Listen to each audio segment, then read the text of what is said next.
A máquina de guerra americana. Essa máquina existe só para se alimentar dela mesma. Tentaram, por 40 dias, destruir tudo. Não deu certo, porque veja só, é um país 4 ou 5 vezes maior que o Iraque. E aquela guerra desastrosa e estúpida, quando a gente tinha, aliás, centenas de milhares de soldados em terra. Agora não temos nenhum. Então estão tentando fazer tudo só pelo ar. E claro, não funcionou. Que surpresa, né? E mais importante ainda, porque o lado iraniano já tinha visto o que a gente fez com o Iraque e com vários outros países.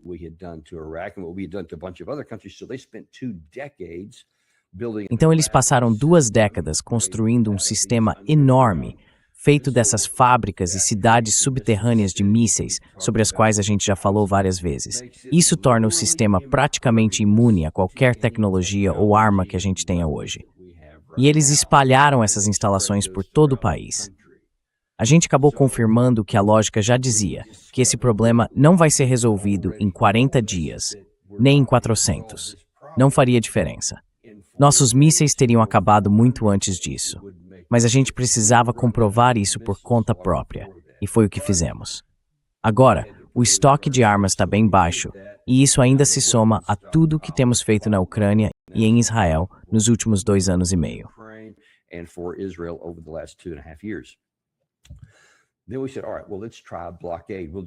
Então a gente disse, tudo bem, vamos tentar um bloqueio, vamos forçá-los a cumprir. Talvez o presidente Trump tenha dito que poderíamos pegar o petróleo deles e assim vamos deixá-los sem recursos até que se rendam. Lembra que antes ele disse, eu vou escolher o novo líder supremo? Pois é, isso era obviamente uma loucura. Mas enfim, ele fez isso também, que surpresa. Também deu errado. Depois veio o bloqueio. E também fracassou, porque, que surpresa, ele tem efeitos recíprocos sobre nós. Quando o petróleo é bloqueado do lado iraniano, ele também é bloqueado pelo lado iraniano que queremos liberar. E isso afeta o preço global do petróleo e o fornecimento mundial de petróleo.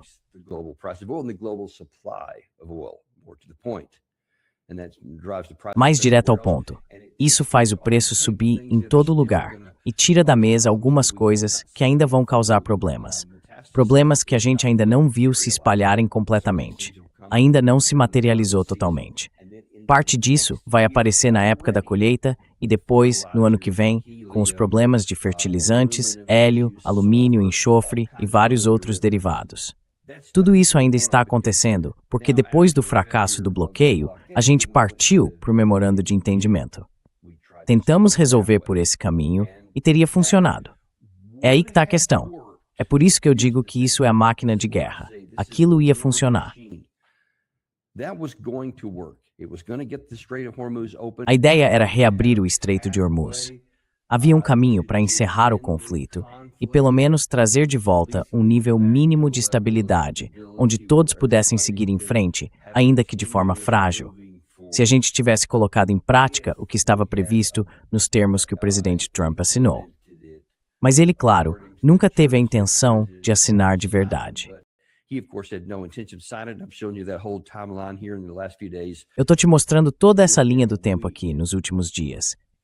Em menos de uma semana, a gente já tinha mudado os termos nas coisas mais críticas de todas, as 2 mais críticas, o parágrafo 1 e o parágrafo 5. O primeiro dizia que Israel tinha que sair completamente do Líbano naquela guerra, e eles não têm nenhuma intenção, nem interesse de fazer isso. Eu te mostrei o que o lado israelense disse. Não existe nem possibilidade disso acontecer. O parágrafo número 5, que é o mais importante para a gente, falava sobre o livre fluxo de petróleo, gás e outros derivados entrando e saindo do Golfo. A gente voltou atrás nisso porque começou a mudar os termos em questão de dias, 7 dias para ser exato. Pelo menos foi quando isso chegou ao público, as manchetes. Pode ter acontecido antes, mas foi aí que começou. Então agora chegamos ao ponto em que a gente não queria mais fazer isso.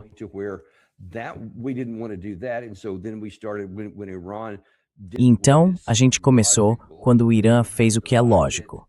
Você não precisa gostar, mas eles fizeram o que é lógico.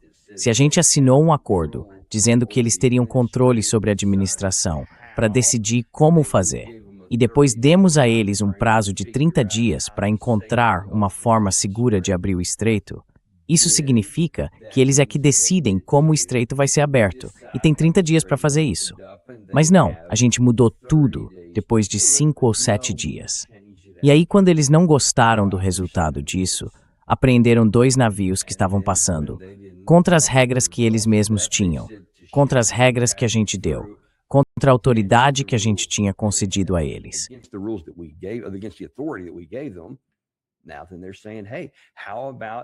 Então agora eles estão dizendo, ei, e se a gente não fizer isso?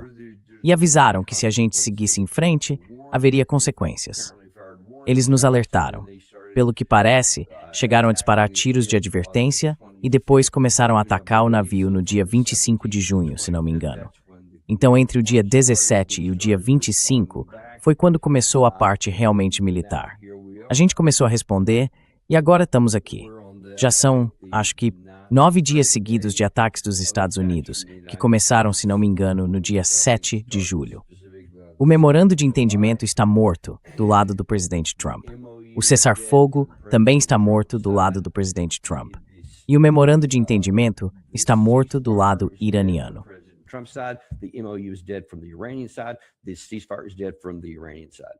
O cessar-fogo acabou do lado iraniano. Então, de qualquer forma que você olhe, agora não há negociação. Não existe caminho diplomático. Também não há solução militar, apesar do que dizem o General King, o General Kellogg, o Mike Pompeo e por aí vai. Todos esses caras que têm se alistado, o Almirante Howard agora, há pouco, jogando o chapéu na roda. Todo mundo diz, termine o trabalho. Mas não existe terminar o trabalho. Você viu só nos últimos dias a gente se gabando de como o presidente Trump aumentou a escalada e começou a atacar pontes, fontes de energia, redes elétricas, túneis e por aí vai. Coisas que, segundo eles, eram essenciais para Bandar Abbas.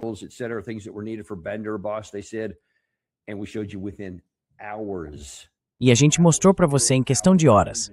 Horas mesmo, literalmente, nem chegou a ser dias. Eles construíram um desvio, simplesmente passaram direto pela ponte destruída. Trouxeram carregadeiras, caminhões basculantes, todo tipo de equipamento para mover terra. Reabriram o túnel, acho que umas 10 horas depois. Então nem ali isso teve efeito. Agora, o problema que eu vi hoje de manhã é que tem umas filas enormes nos postos de gasolina nas áreas em volta de Bandar Abbas, por causa dos ataques que a gente vem fazendo. É uma interrupção incômoda, mas nada além disso. Eles vão dar um jeito de contornar isso, como todo mundo faz. É assim que a guerra funciona. E como não existe um caminho diplomático, a gente acaba chegando a uma de 2 conclusões, basicamente.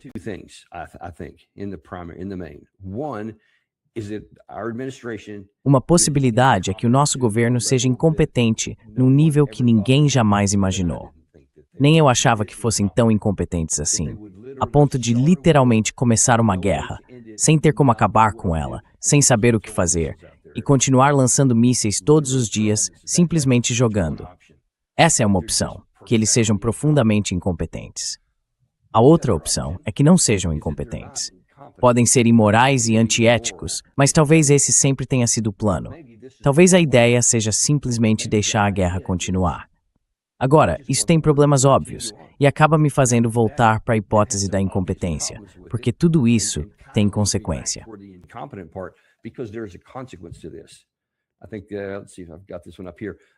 Acho que... Deixa eu ver se eu tenho isso aqui em cima. Olha só. Aqui em cima está o Estreito de Hormuz, e lá embaixo na tela, o Estreito de Bab al-Mandab. E o estreito está fechado agora. E se a gente continuar acompanhando, o lado iraniano já disse, e isso pode acontecer literalmente ainda esta semana, que eles vão dizer algo como, sabe de uma coisa? Vamos incluir o Bab al-Mandab também. Isso vai causar ainda mais problemas para o fornecimento de energia dos Estados Unidos. Na verdade, não só dos Estados Unidos, mas do mundo todo. Isso vai continuar agravando a situação, com os fertilizantes, com o hélio, com o alumínio, com ácido sulfúrico, todos esses produtos que são essenciais para a economia global.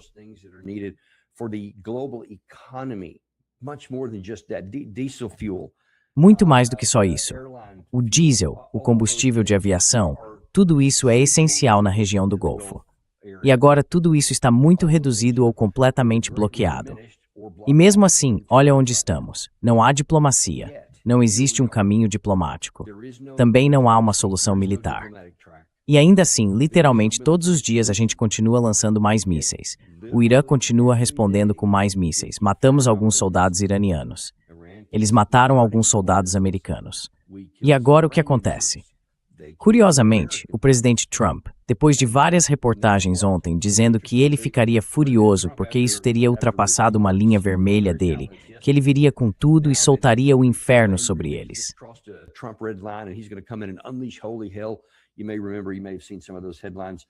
Você deve se lembrar, talvez tenha visto algumas dessas manchetes.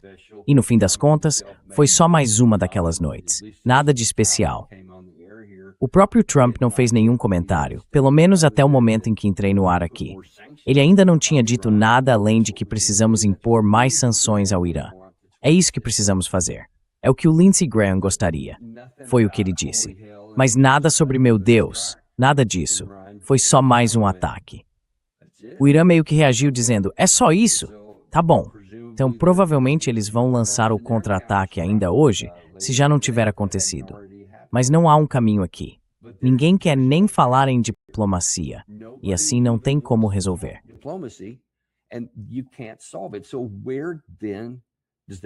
Então, onde é que isso nos deixa? Isso nos deixa com uma guerra no piloto automático.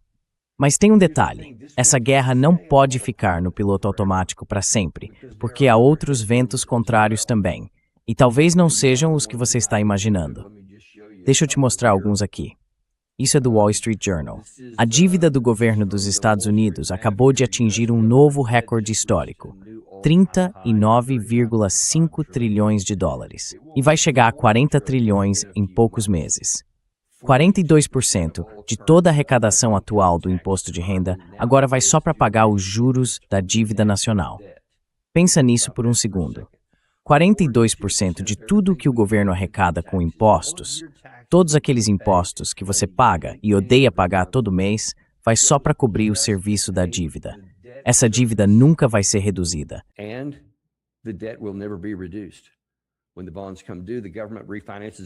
Quando esses títulos vencem, o governo precisa refinanciá-los com as taxas de juros mais altas que estiverem em vigor naquele momento. Isso aumenta o valor dos juros que o governo paga. E é isso que faz aquela porcentagem subir de 42%. Nos próximos 12 meses, cerca de 9 trilhões de dólares da dívida do governo dos Estados Unidos vão vencer. O Tesouro Americano vai ter que refinanciar esses 9 trilhões e ainda precisa vender mais de 2 trilhões em novos títulos para cobrir o déficit orçamentário. Tá vendo o que eu quero dizer? A gente não pode continuar assim para sempre. Em algum momento, isso basicamente vira um esquema Ponzi. Dá para ver isso, né? É praticamente um esquema Ponzi. E tem outras coisas envolvidas também. Deixa eu te mostrar essa aqui. Isso é no nível nacional. Agora vamos dar uma olhada no nível individual, porque aí também tem um problema sério.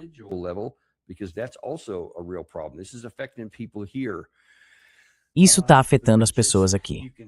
Os mais ricos, dá para ver quantos? 0,1% dos americanos agora têm uma riqueza igual a 12% da renda nacional dos Estados Unidos.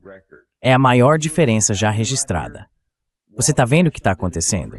Enquanto a dívida nacional aumenta, o peso sobre os americanos aumenta, o preço da gasolina sobe, o preço dos combustíveis, querosene de aviação, diesel, gasolina, tudo. E claro, aí tudo o resto também sobe por causa disso.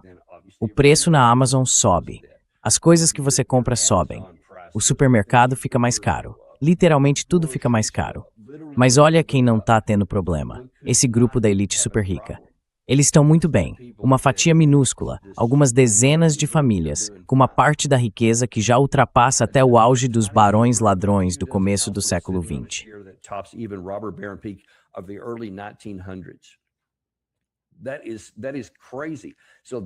Isso é uma loucura. Isso mostra que as pessoas que estão no comando da guerra, as que tomam as decisões, e claro, que influenciam o presidente Trump, estão cercadas quase que exclusivamente pela elite super rica. Não é só gente rica, é a elite super rica. Todos aqueles números, todos aqueles zeros, até chegar em 1, e esse pequeno grupo controla a imensa maioria de tudo. Acho que também vi nesse mesmo artigo que os 50% mais pobres dos americanos, ou seja, metade das famílias do país, somam, no total, algo em torno de 160 milhões de pessoas e têm apenas 2,5% da riqueza nacional. Isso significa que a grande, enorme maioria de nós está literalmente pagando o preço por essas guerras.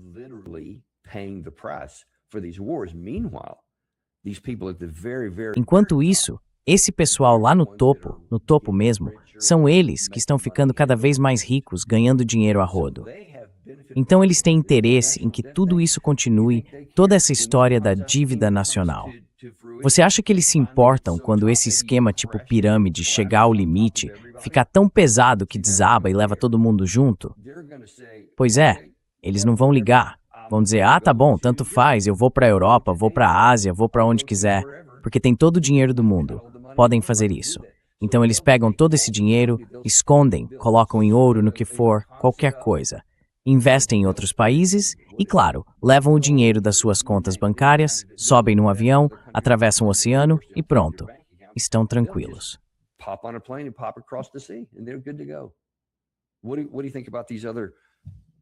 O que você acha dessas outras pessoas? Não só os 160 milhões, mas todo o resto de nós, a grande maioria, praticamente todo mundo, tirando aquele 0,00001%. A gente está preso aqui. A gente não pode simplesmente pegar um avião, ir para outro lugar e começar uma nova vida, porque a gente não tem essa possibilidade. Esse é um dos pontos. Não é tudo. A guerra não causa tudo isso, mas é uma manifestação disso. Eles estão, claro, abusando desse grupo de super ricos. Essa elite está explorando os americanos em todo lugar. Onde você olhar, eles estão lá, explorando o povo em todo canto. E claro, eles controlam as casas legislativas, a Câmara, o Senado, a Casa Branca, porque só essas pessoas têm dinheiro para garantir que os candidatos que elas querem sejam eleitos. E para quem ainda não percebeu, eles não ligam se é republicano ou democrata.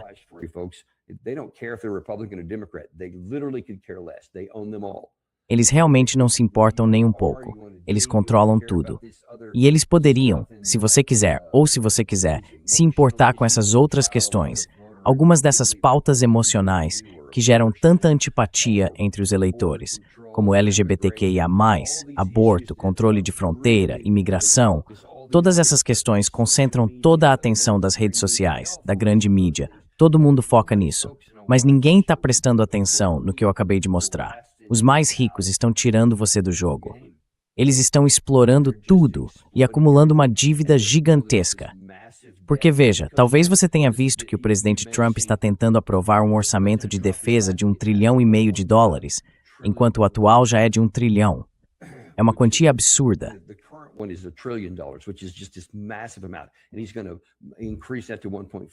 E ele vai aumentar isso para 1,5. Ele disse, há 1 ou 2 semanas, que quer, na verdade, dobrar esse valor. De onde você acha que esse dinheiro vai sair? E claro, eles começam todas essas guerras que estão sendo travadas por todo lado. A gente vive nesse discurso de ameaça, ameaça, ameaça, tudo para te assustar, para dizer que as ameaças vêm de todos os lugares. Mesmo que muitas dessas ameaças existam justamente por causa das guerras que a gente está travando e apoiando. Isso está nos prejudicando, e eles estão se beneficiando lá no topo. Isso é um fato, pessoal. E agora que ele quer aumentar para 1, de onde esse dinheiro vai vir? Eu te digo de onde. Daquele gráfico que eu mostrei há pouco, com a dívida nacional. Hoje, 42% de todo o seu dinheiro de imposto nem vai para a guerra. Vai para pagar os juros da dívida que foi criada para expandir a guerra.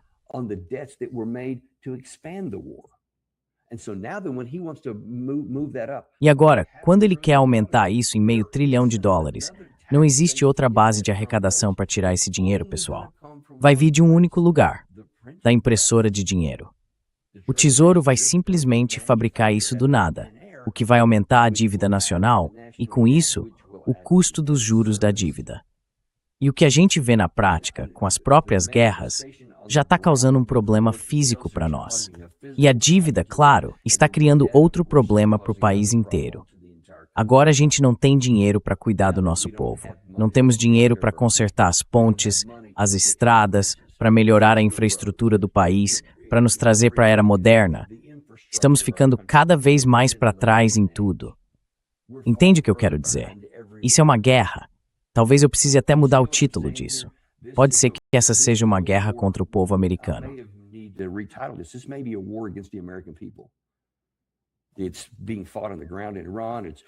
Essa guerra está sendo travada lá no Irã. A gente está apoiando o que acontece na Europa, na Ucrânia, mas isso é só onde a coisa realmente pega.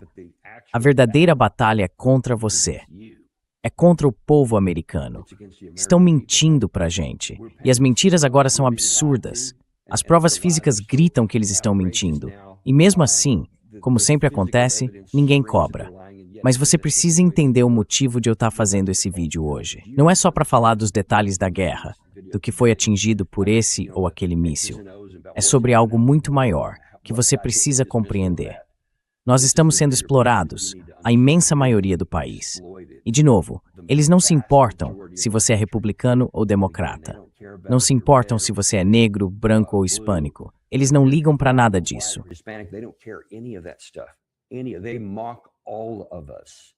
Eles zombam de todos nós. Somos todos tratados com desprezo. E isso vai continuar assim até que a gente finalmente se levante e diga que já chega e comece a agir no campo político, mobilizando o nosso enorme número de pessoas. Porque sim, ainda temos uma vantagem sobre eles. Eu vou falar mais sobre isso em outro momento. A outra possibilidade é que esse esquema de pirâmide acabe ficando pesado demais no topo e literalmente desabe sobre todos nós. A dívida não se sustenta. Não há petróleo suficiente para manter a indústria funcionando. O preço sobe demais. Diesel, gasolina, querosene de aviação, fertilizantes, tudo fica tão caro que a gente não consegue pagar por nada. E aí caímos numa depressão. Isso também pode provocar a mudança, porque esse tipo de transformação muitas vezes não acontece de forma pacífica. E eu sou totalmente a favor de que seja.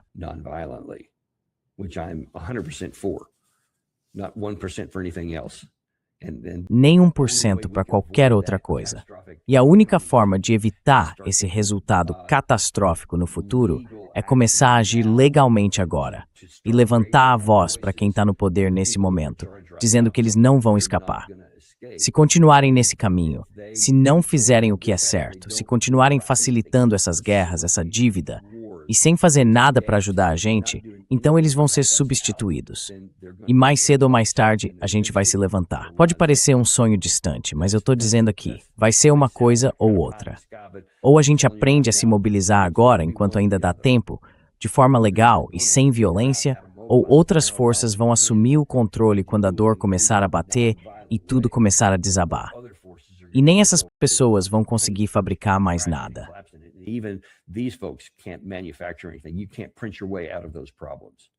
Você não pode simplesmente imprimir dinheiro para sair desses problemas.